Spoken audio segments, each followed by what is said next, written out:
Early morning దేవడా విలేజ్లో start చేసాం. Fresh air, green trees, peaceful vibes, nature full refresh చేసింది. ఫ్యామిలీతో కలిసి ఫీల్డ్స్లోకి వెళ్ళాం. ఫ్రెష్ వెజిటేబుల్స్ అండ్ చింతపండు కూడా డైరెక్ట్ తీసుకున్నాం. ప్యూర్ విలేజ్ వైబ్ అంటే ఇదేనేమో. ఈ బ్యూటిఫుల్ మూమెంట్స్ని ఇన్స్టా 360 షార్ట్స్లో క్యాప్చర్ చేశాం. స్టార్ట్ అయింది మన తెలుగు ఫెస్టివల్ ఊరేగింపు. గోమాత సన్నాయి, సీతారాముల ఊరేగింపు, అమ్మవారి వేషాలు, డ్రమ్స్ సౌండ్స్తో whole village energy next level ఉంది.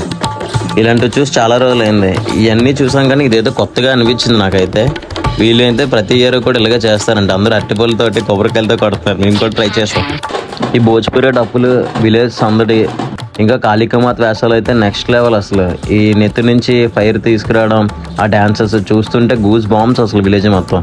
మాకైతే ఎటు తిప్పాలో కూడా అర్థం కాలేదు. ఒక పక్క బోనాలు, ఒక పక్క వేషాలు, ఒక పక్క ఈ గెంతడాలు, కృష్ణుడిది నైట్ అయితే ప్రోగ్రామ్స్ చాలా అంటే చాలా ఎనర్జెటిక్గా వేశారు. మీ ఊర్లో కూడా ఇలాంటి ఫెస్టివల్స్ జరుగుతాయా? కామెంట్లో చెప్పండి.